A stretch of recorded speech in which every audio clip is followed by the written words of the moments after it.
반갑습니다. 10월 25일 화요일 큐티 스케치 시간입니다. 오늘 본문은 창세기 39장 11절부터 23절까지의 말씀입니다. 오늘 본문은 이렇게 시작합니다. 그러할 때에 요셉이 그의 일을 하러 그 집에 들어갔더니 그 집 사람들은 하나도 거기에 없었더라. 그 여인이 그의 옷을 잡고 이르되 나와 동침하자. 그러나 요셉이 자기의 옷을 그 여인의 손에 버려두고 밖으로 나가매 그 여인이 요셉이 그의 옷을 자기 손에 버려두고 도망하여 나감을 보고 그 여인의 집 사람들을 불러서 그들에게 이르되 보라, 주인이 히브리 사람을 우리에게 데려다가 우리를 희롱하게 하는도다. 그가 나와 동침하고자 내게로 들어오므로 내가 크게 소리질렀더니 그가 나의 소리질러 부름을 듣고 그의 옷을 내게 버려두고 도망하여 나갔느니라 하고 계속해서 간청합니다. 그런데 나를 잡았어요. 아마도 그 여주인이 남편이 없을 때 종들을 다 물렸던 것 같아요. 우연히 집에 아무도 없을 수가 있습니까? 친위 대장의 집인데 군사도 있어야 되고. 왜요? 그 집을 지키는. 남편이 나갔으니 더 지켜야죠. 그런데 그 사람들은 물렀어요. 요셉이 있는 곳은 얼씬거리지 말도록 하고 물리고 그 여인이 혼자 요셉을 강권해서 동침하려고 합니다. 요셉의 옷을 붙잡고 늘어지니까 요셉이 그 옷을 그냥 벗어두고 달려 나온 거죠.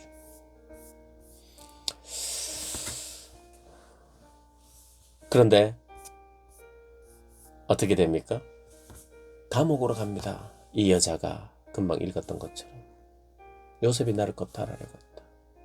이 옷 봐라. 내 앞에서 옷 벗고 나쁜 짓 하려고 하다가 내가 소리를 지르니까 도망가 버렸다. 옷을 놔두고. 그래서 그 보디발이 그것을 그대로 믿고, 물론 그것을 과연 보디발이 믿었을까? 즉결로 바로 죽이지 않고 감옥에 가둬놓는 걸 보면 보디발은 그 신뢰했던 요셉보다는 혹시 여자에게 문제가 있는 거 아닌가, 이렇게 생각했을 확률도 있지 않는가. 물론 성경에 나와 있지 않아요. 그런데 어쨌든 보디발이 요셉을 감옥에 가둬버리죠. 오늘 성경은요, 특별히 창세기의 요셉의 이야기는 옷을 모티브로 해서 우리가 스토리를 이어갈 수 있어요.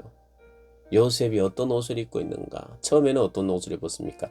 채색 옷, 사랑받는, 어쩌면 장자와 같은, 어떻게 보면 권세 있는 옷, 사랑받는 옷, 그 옷을 입었는데 그 옷이 벗겨집니다.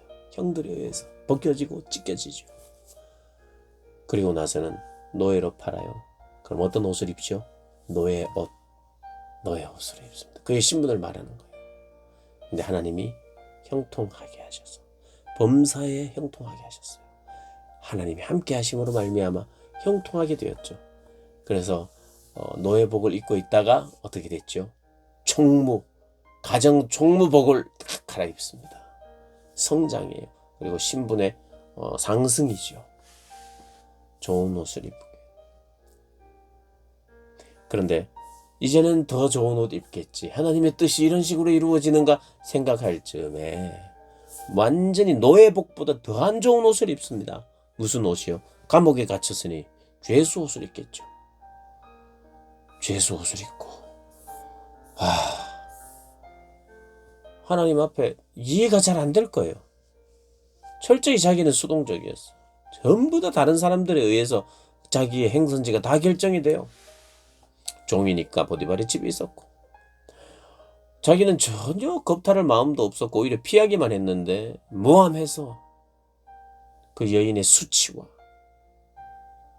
사랑이 아니었어요. 이 어떤 역정이었죠. 그것이 채워지지 않자 죽여버리고 싶은 마음이 생기는 거예요.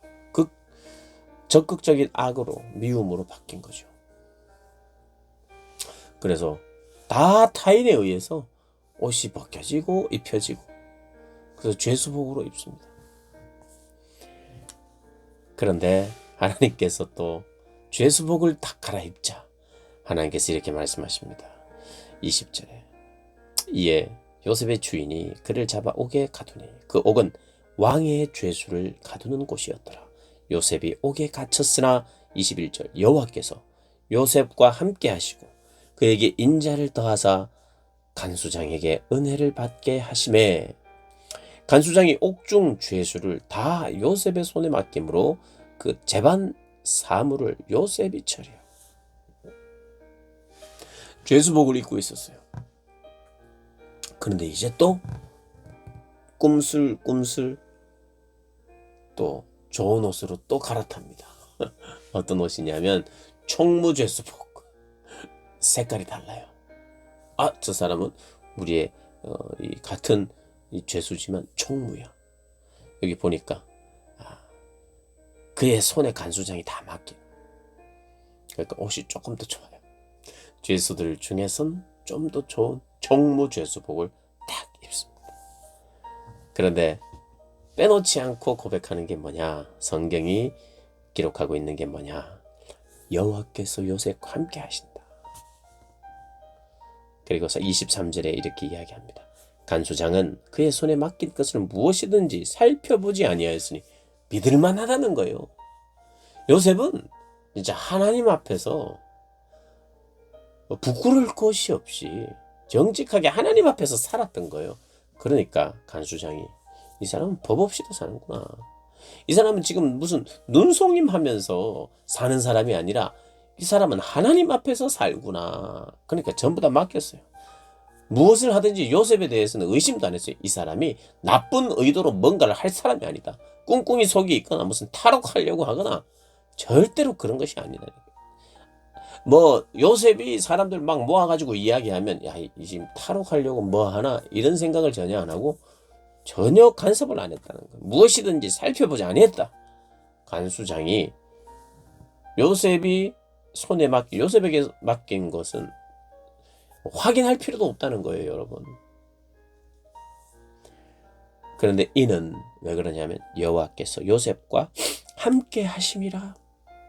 여호와께서 함께 하시니까 이 간수장에게 은혜를 베푸신다. 그러면서 또 잊지 않고 이렇게 이야기합니다.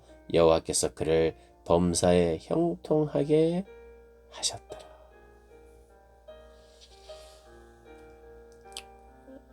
그가 있는 곳이 형통하게 된다는 의미죠. 형통한 곳에 찾아가는 게 아니라 그가 가는 곳이 다 형통하게 변하는 거예요. 범사에 형통하게 하셨다. 여호와께서 함께 하시니까 그랬다는 거예요. 운 좋게 형통해진 게 아니라 남들이 거기 있었으면 형통해지지 않는데 일이 하나님의 사람이 하나님이 함께 하시기 때문에 그가 하는 일이 형통하게 되었다는 거예요. 범사에 형통했다는 거예요. 여호와께서 함께 하셔서. 하나님이 형통하다고 말하는데 왜 형통이죠? 여러분 감옥은요. 우리가 생각했을 때 야 이게 감옥 어떻게 감옥까지 가가지고 뭐 더 꿈과 멀어지는 것 같잖아요. 근데 점점 더 꿈에 더 가까워진 거예요. 왜냐하면 그곳은 왕의 죄수들을 보내는 곳이었고 그곳에서 왕을 만날 수 있는 어떤 계기가 생기는 그런 만남이 주선이 된 거예요. 술 맡은 관원장과 떡 맡은 관원장. 이제 이후로 이야기가 나올 거예요. 감옥이 앞으로의 크고 결정적인 만남을 주선해주는 장소가 됐어요. 술 맡은 관원장에 의해서. 그래서 오늘의 이 고난의 자리는 내일의 형통을 가져오는 자리였던 거예요. 오늘 내 고난의 자리는 내일의 형통을 위한 자리. 사랑하는 여러분, 하나님이 계시니까요. 그리고 하나님 앞에서 내가 성실하게 정직하게 살아가니까요. 범죄하지 않고 살아가니까요. 겁날 게 없는 거예요. 아무것도 안 두려운 거예요. 하나님의 인도하심은 범죄하지 않는 그 자리를 지키는 것이 하나님의 인도거든요. 어디 가고 저기 가고 이것만 하나님의 인도가 아니에요. 하나님의 인도는 제자리 걸음을 계속해야 되는 것도 있어요. 범죄하지 않고 앞서가지 않고 뒤처지지 않고 성실하게 정직하게 하나님의 성품에 합당한 삶을 그냥 살고 있는 그 자리가 하나님이 인도하시는 자리고, 하나님의 복이 쏟아지는 자리고, 하나님이 충만하게 하시는 자리고, 하나님의 생명의 역사가 일어나는 자리고, 사람들을 보내주는 자리고, 사람들을 만날 수 있는 자리인 거예요. 내가 뭐 어디 저리 막 찾아다니면서 사람을 만나야 되는 게 아니라 그냥 하나님 앞에서 내가 그냥 살았는데, 하나님이 만날 사람을 다 주선해서, 심지어는 감옥에서까지 만날 수 있는 거예요. 내가 자유로운 몸으로 뭐 어디 카페에 가서 사람을 만나고 이러지 않아도 감옥인데도 그것을 만나게 하는 거예요. 어떨 때는 내가 다 다쳐가지고 정말 왜 내가 이런 다쳤는가 하면서 병원에 입원했는데, 거기서 또 내 인생에 새로운 문을 여는 인생의 중요한 만남들을 그곳에서 허락하시기도 하는 거예요. 그러니까 어떻게 보면 내가 하나님 앞에 이렇게 살면 다 손해 아닌가 하는 그런 생각들, 오늘 말씀을 통해서 손해가 아니구나. 혹시라도 손해가 나면 그 자리가 오히려 복을 주는 자리일 수 있는, 그곳에서 새로운 역사와 일이 일어날 수 있는 그러한 곳이다. 그래서 적어도 우리가 창세기 요셉 이야기를 살펴본 우리는 감옥이 어떤 자리냐? 내일의 형통을 준비하는 자리.